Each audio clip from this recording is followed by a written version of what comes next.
কি কথা তাহার সাথে তার সাথে, আকাশের আড়ালে আকাশে মৃত্তিকার মতো তুমি আজ, তার প্রেম ঘাস হয়ে আসে। কি কথা তাহার সাথে তার সাথে। জীবনানন্দ দাশের আকাশলীনা কবিতার এই লাইনগুলো হঠাৎ করেই মনে পড়ল। মনে পড়ার কারণ হচ্ছে, সাধারণত কোনো দেশের প্রধান বিচারপতির সঙ্গে সেনা প্রধানের সাক্ষাতের ব্যাপারটা কিংবা আনুষ্ঠানিক মিটিংয়ের ব্যাপারটা মানুষ মনে করেন যে এটা হয় প্রয়োজনীয় নয়, নতুবা কোনো সংকটকালীন মুহূর্ত তৈরি হয়েছে বলে হতে পারে। সেরকমই একটা ঘটনা গতকালকে আমরা দেখেছি। বাংলাদেশের দুইটি বড় স্তম্ভ, একটা সাংবিধানিক স্তম্ভ, যে স্তম্ভের ওপরে আমাদের অনেক কিছু নির্ভর করে বিচার ব্যবস্থা, এবং সেখানকার প্রধান বিচারপতি, তার হাতে বাংলাদেশের শেষ বিচারের যে ভারটা তার হাতেই আসলে অর্পিত। তিনি যেমন, আবার বহিঃশক্তি, বাংলাদেশের স্বাধীনতা সার্বভৌমত্ব রক্ষার দায়িত্ব সব থেকে বেশি যার কাঁধে, তিনি সেনাপ্রধান। এই দুজন মানুষ গতকালকে একত্রিত হলেন এবং একত্রিত হয়ে তারা মিটিং করলেন। তারা যখন মিটিং করলেন, ঠিক একই সময়ে যেটা দেখা গেল সেটা হচ্ছে যে সেনাবাহিনীরই আর এক অফিসার, গুরুত্বপূর্ণ অফিসার, প্রধান উপদেষ্টার সঙ্গে মিটিং করছেন। কি হচ্ছে আসলে, কেন এই মিটিং? আমরা কি কোনো সুখবর পেতে চলেছি যেটা দেশের জন্য ভালো, কোনো ব্যক্তি কিংবা কোনো গোষ্ঠীর জন্য ভালো নয়, যে ঘটনাটা আমাদের দেশের জন্য অনেক শুভ বার্তা বয়ে আনবে? কি হলো, কেন এই মিটিং হলো, একটু বোঝার চেষ্টা করবো এই ভিডিওতে। থাকবেন পলিটিক্স টিভির নিয়মিত আয়োজনে।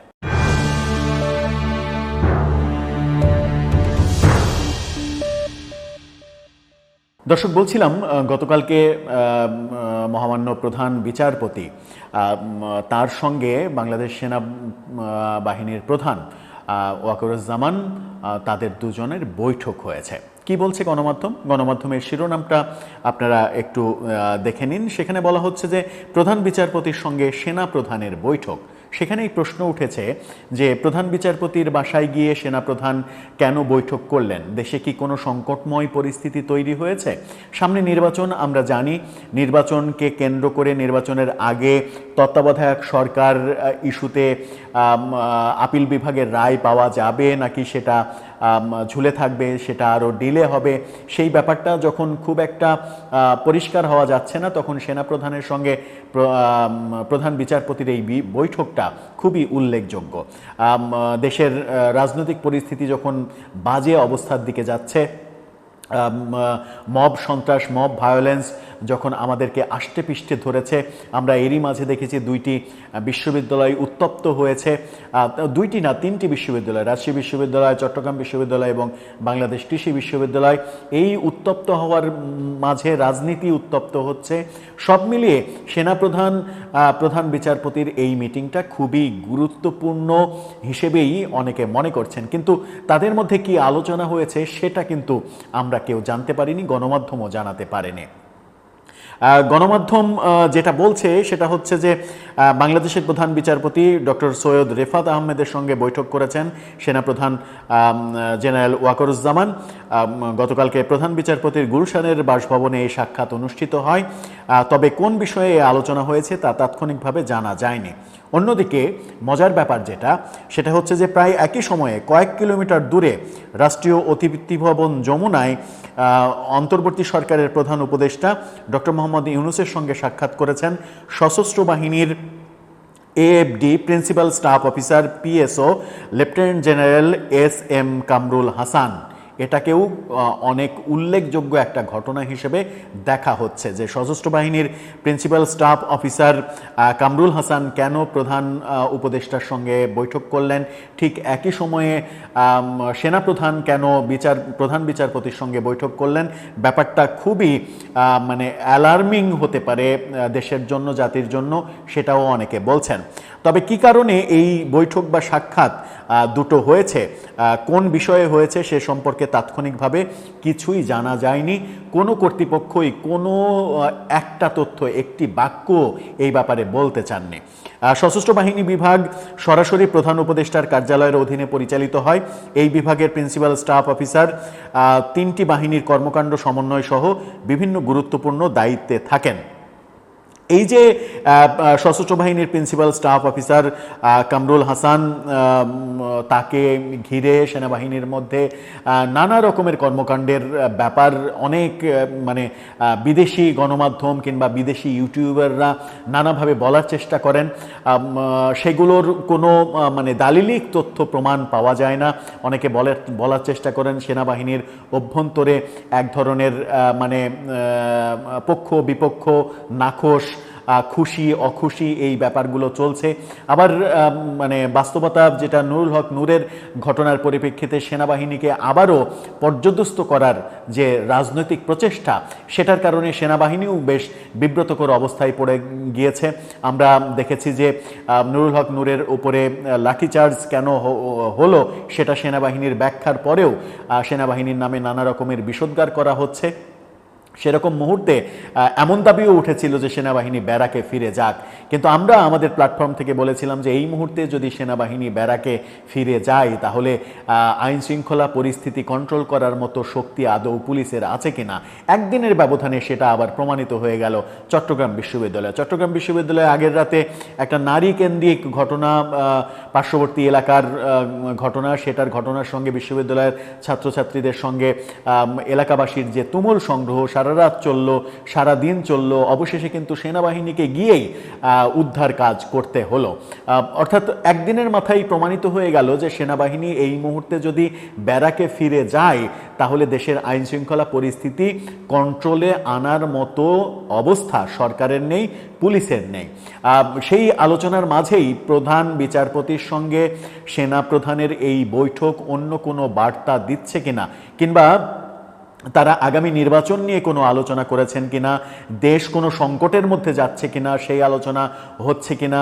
অনেকে অনেক রকমের আলোচনা, যেমন গত বছর জুলাই আগস্ট আন্দোলনের সময় সেনাবাহিনীর গাড়ি যখন আন্দোলনকারীরা দেখেছিল তখন কিন্তু মুহুর্মুহুর স্লোগান শুনেছিলাম আমরা যে এই মুহূর্তে দরকার সেনাবাহিনী সরকার, অর্থাৎ সেনাবাহিনী ক্ষমতা নিক সেই মুহূর্তে জনতা কিন্তু চাইছিল।